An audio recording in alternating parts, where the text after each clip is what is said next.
Today is Tuesday, April 27th. What to know about how new census data is reshaping Congress for at least the next decade, which states are getting more representation and which are getting less. Also, why the Justice Department is investigating the Louisville Police Department, and we'll tell you the topic getting the Supreme Court's attention for the first time in a decade. Plus, a possible breakthrough in the global fight against malaria. Why Toyota just bought part of Lyft. And Apple's new privacy controls are here. We'll explain how to use them. Welcome to The Newsworthy. All the day's news in around 10 minutes. Fast, fair, fun, and on the go. I'm Erica Mandy. Thanks so much for being here. You ready? Let's do this. Data from the 2020 census is out, and it looks like Americans have been on the move, which means political power in Congress is about to change. Remember, the 435 representatives in the U.S. House come from all 50 states, and how many reps each state gets depends on population. So because of the new data, 13 states are going to gain or lose seats in the House in next year's elections. Texas is picking up 2 more seats. Florida, Colorado, Montana, North Carolina, and Oregon will also gain 1 seat each. On the flip side, the nation's most populous state, California, is losing a seat for the first time in history. New York, Illinois, Michigan, Ohio, Pennsylvania, and West Virginia are also each losing a seat. And in some cases, it was close. For example, if New York had counted just 89 more people, it would have kept all of its seats in the U.S. House.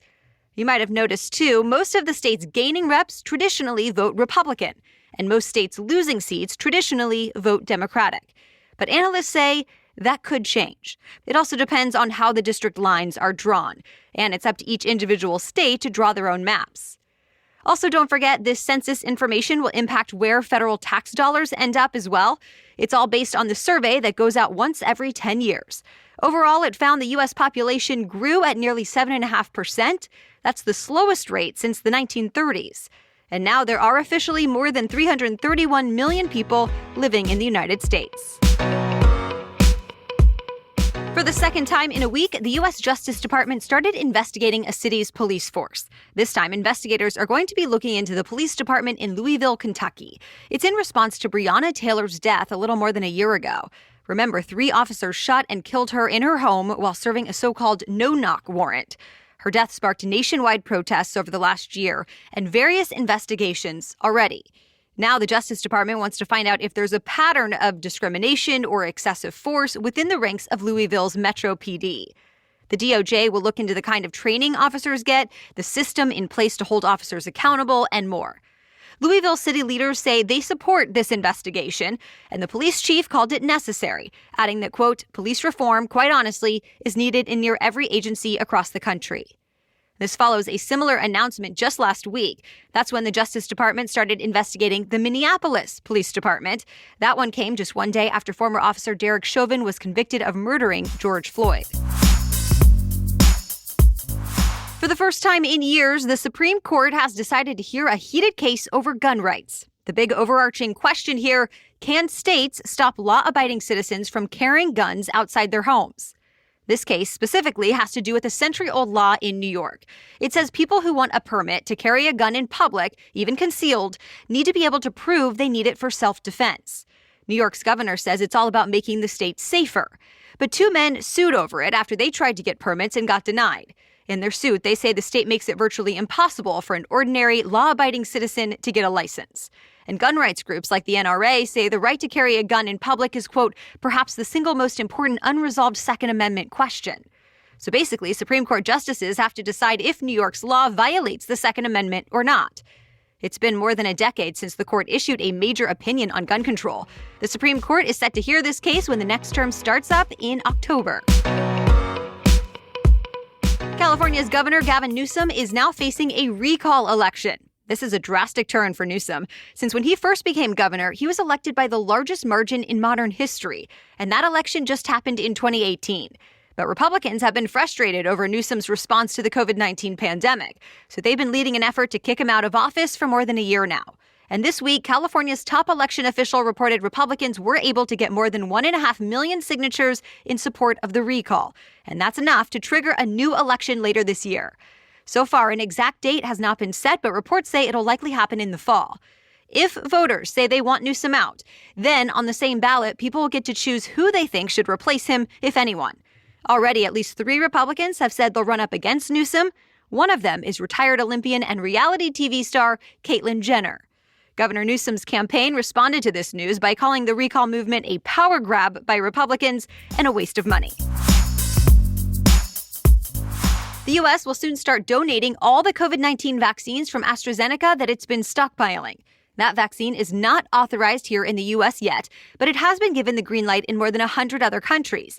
And now the White House's COVID-19 coordinator says the U.S. does not need the AstraZeneca shots anyway, since there are enough shots from Pfizer, Moderna, and Johnson & Johnson to cover more than the American population.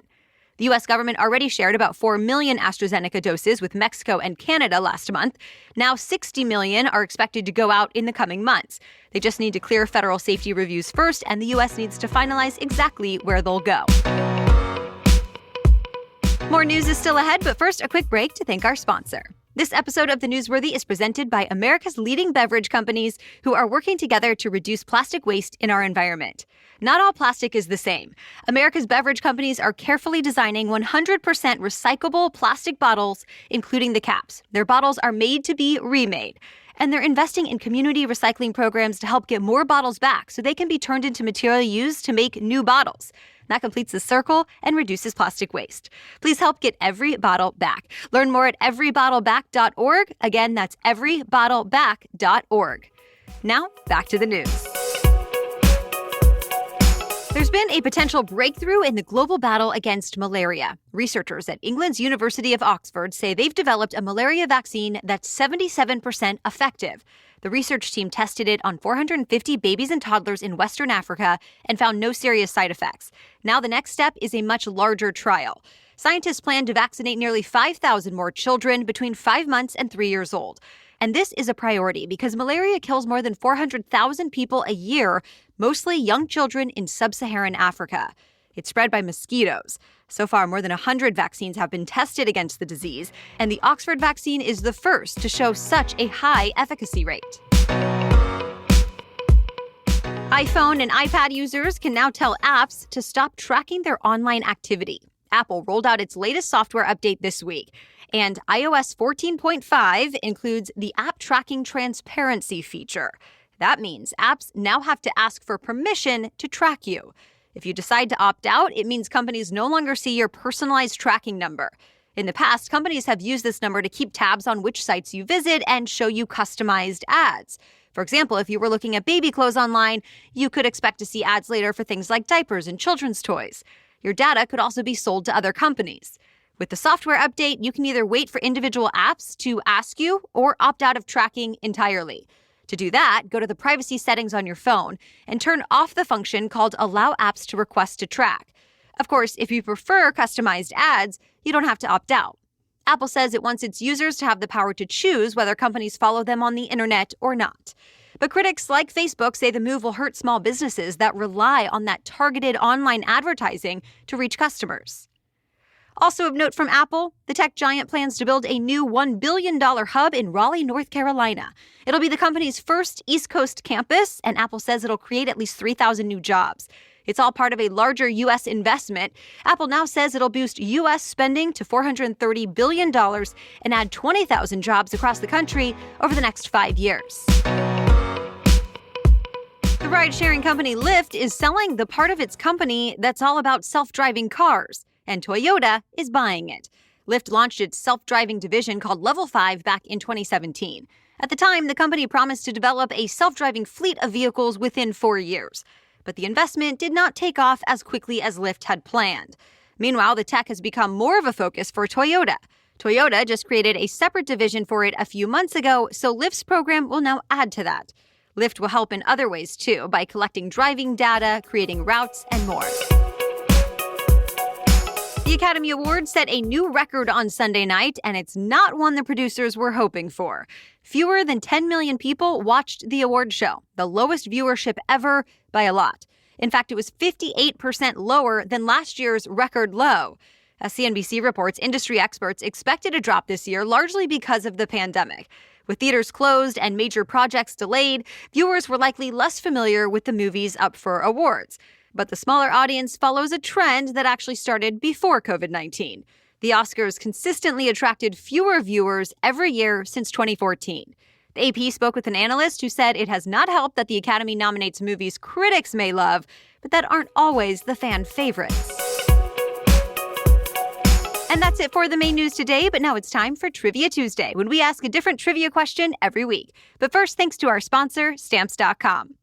Are you still going to the post office, still paying full price for postage? Well, you don't have to, thanks to Stamps.com. And just think about what you can do with the extra time and money. I know when I don't need to run that extra errand, it frees me up to just relax a little more in my day. It also means I get to cross another thing off my to-do list faster. Stamps.com allows me to mail and ship anytime, anywhere, right from my computer. And especially for any other businesses that mail out a lot, this can be a game changer. Whether you're a small Etsy shop or in a bigger office or navigating a new remote work life, Stamps.com can help you handle your mailing and shipping needs with ease. So stop wasting time going to the post office and go to Stamps.com instead. There's no risk, and with my promo code NEWSWORTHY, you get a special offer that includes a 4-week trial plus free postage and a digital scale. No long-term commitments or contracts. Just go to Stamps.com, click on the microphone at the top of the homepage, and then type in Newsworthy. That's Stamps.com with the promo code Newsworthy. Stamps.com, never go to the post office again. Okay, now back to Trivia Tuesday. Today's trivia question is, before the Beatles were formed, John Lennon, Paul McCartney, and George Harrison were originally members of which group? You can answer this week's question in our quiz posted to Instagram stories, so find and follow us on Instagram to play along. Just search for us with the name Newsworthy Pod. As for last week's trivia question, in states that have legalized it, how much did Americans spend on both medical and recreational marijuana in 2020? The answer is $17.5 billion. According to market research firm BDSA, legal marijuana sales rose by nearly 50% from 2019 to 2020. And the research firm predicts legal marijuana sales will continue to grow quickly in the next few years and could reach more than $46 billion by the year 2026. Still, that would be less than half of how much Americans spend on beer. The difference, of course, is beer is legal for adults everywhere. Business Insider reports medical marijuana is now legal in 36 states, and recreational marijuana is legal for adults over 21 in 16 states and Washington, D.C.